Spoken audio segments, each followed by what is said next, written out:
In order to provide some background, my mother-in-law is the type of person who enjoys flaunting even the smallest achievements in the most extravagant manner.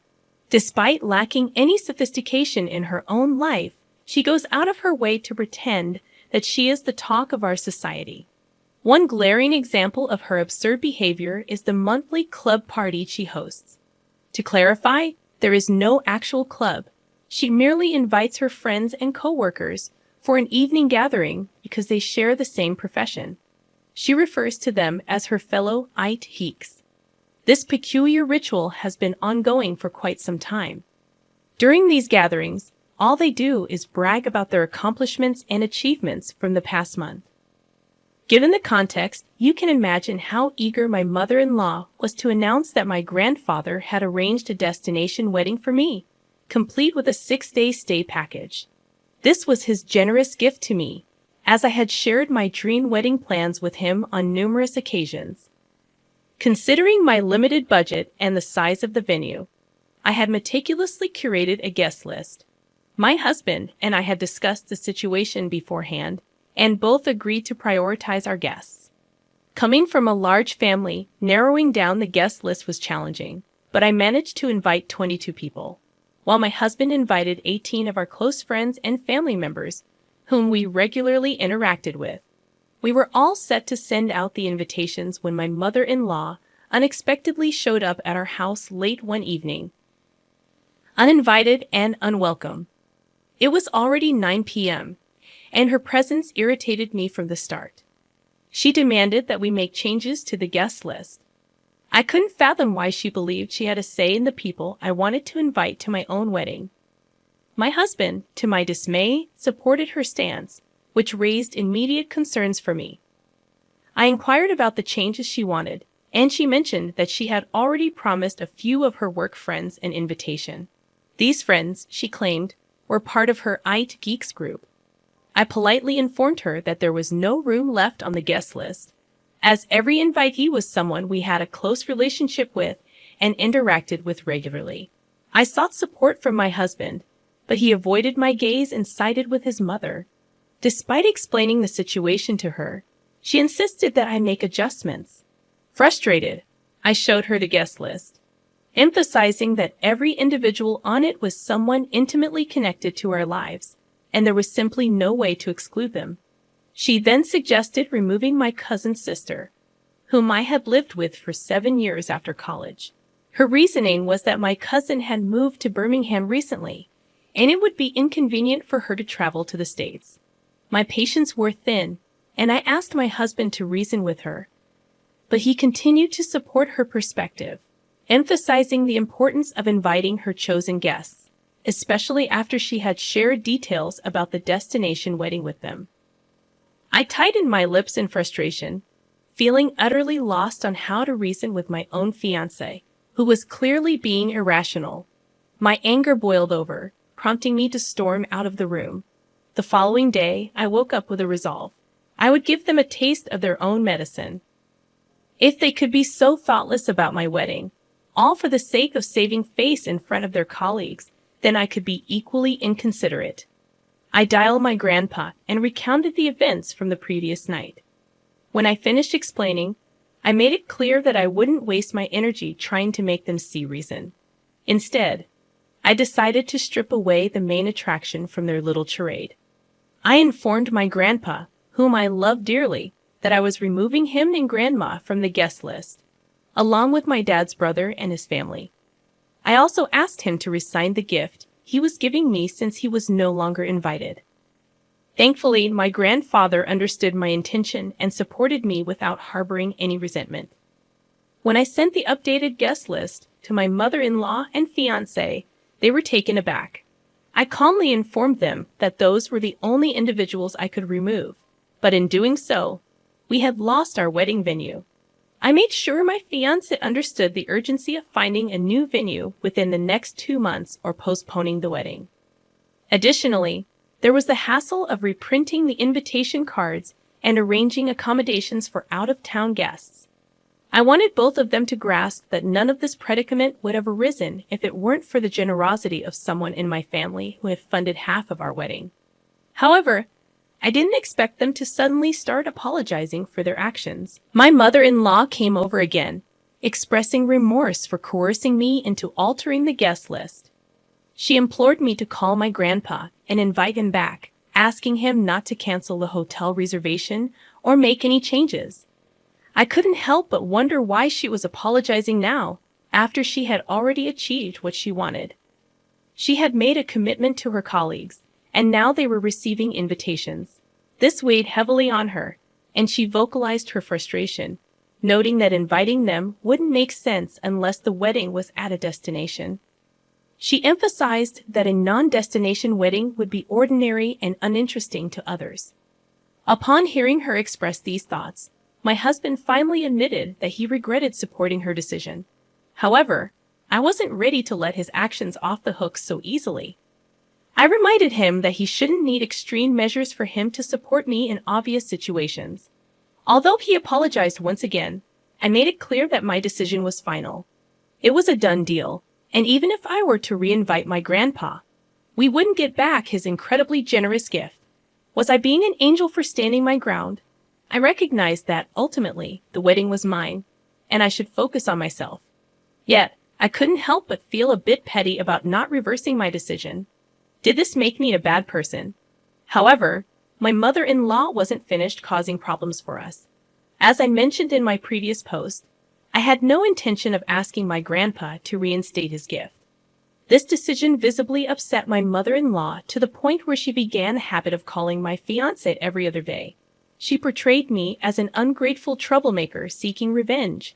While, yes, I had taken certain actions that made me feel good, her labeling me ungrateful when she was responsible for this situation felt like too much.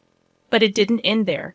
She went a step further, advising my fiancé to reconsider his life decisions, insinuating that what I had done was just the beginning and that his life would be this way if he married me. During one of these conversations, my fiancé was speaking on speakerphone, and I overheard these hurtful words. I was grateful for this transparency because I knew that my fiancé typically concealed anything that could potentially create discord in our relationship. He did tell his mother that she had crossed the line, but he didn't confront her more assertively.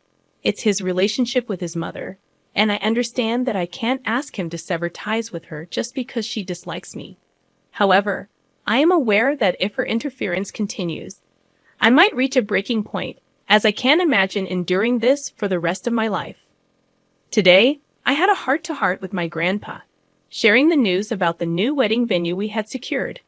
While it didn't align with the vision I cherished my whole life, it was still a beautiful place, and I found happiness in it. I reassured him that he was invited again, and his laughter warmed my heart.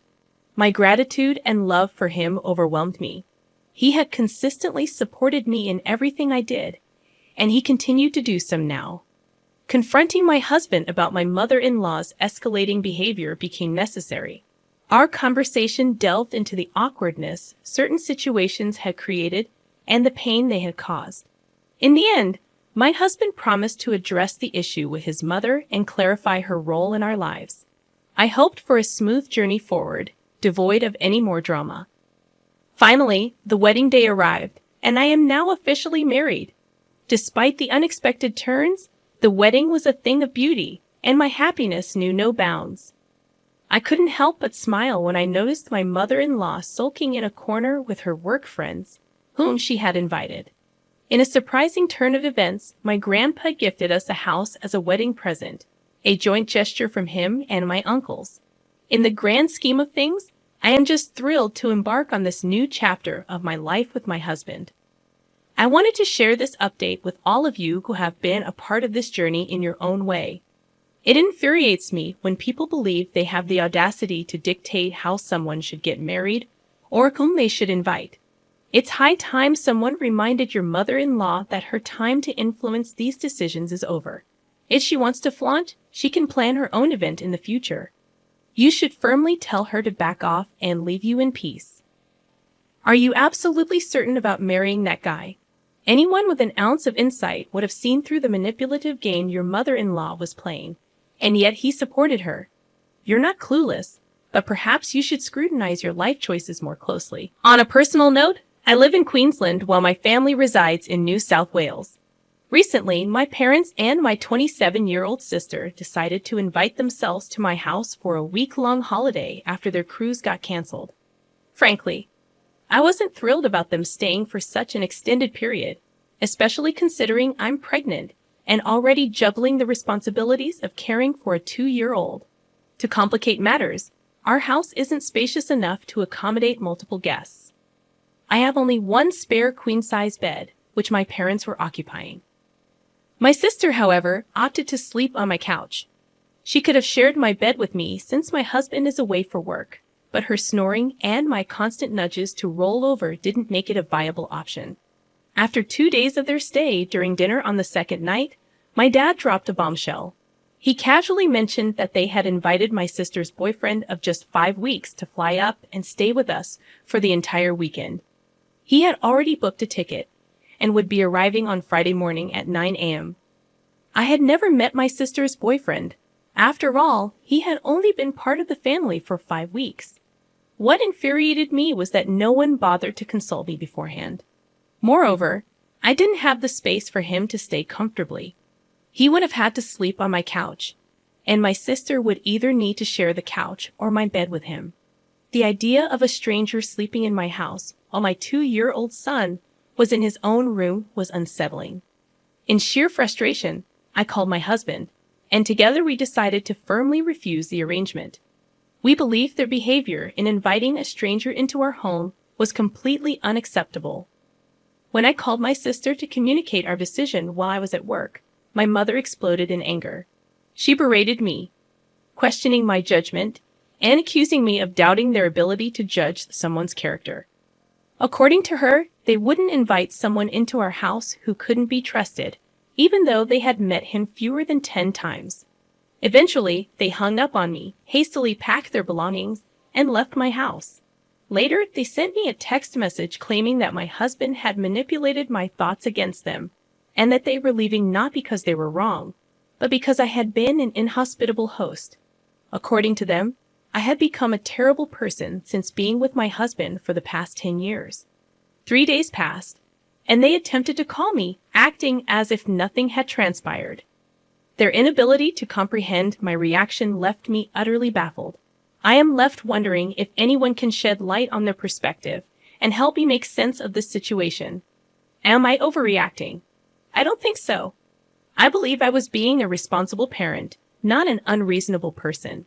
I didn't invite them, and I certainly don't have a serial obligation to be a gracious host to a family that essentially invaded my home. To top it off, they invited a 4th person, a complete stranger, to stay without my knowledge or consent. Their entitlement is baffling.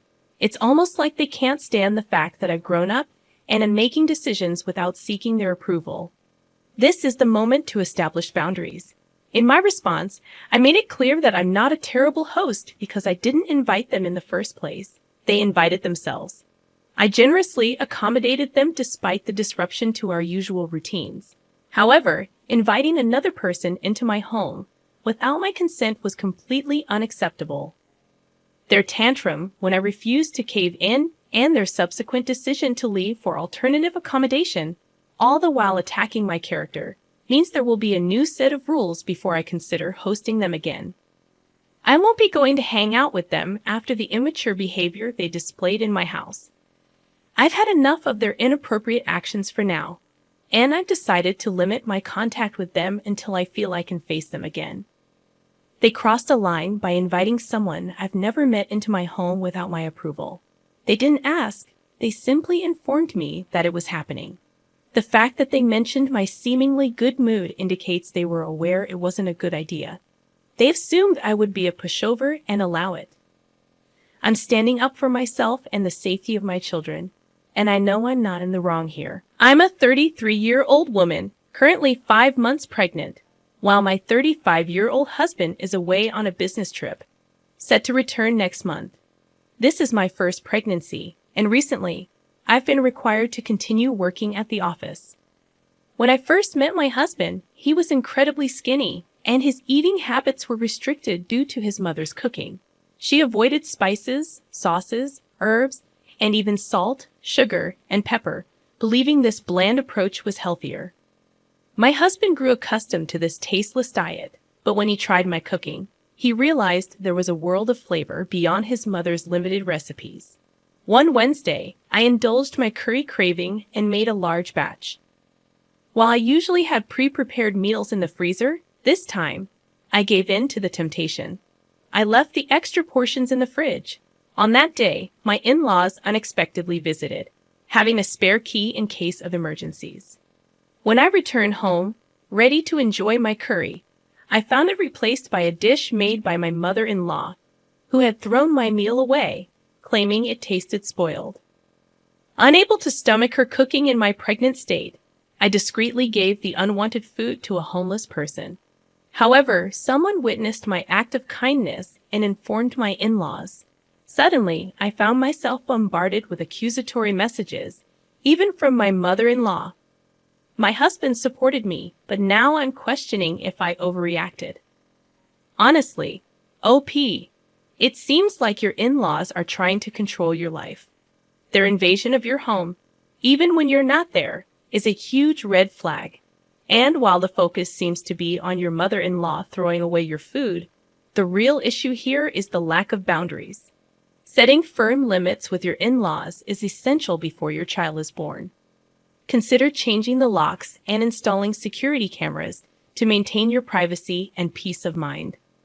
Remember, your home is your space, and you deserve to feel safe and respected within it.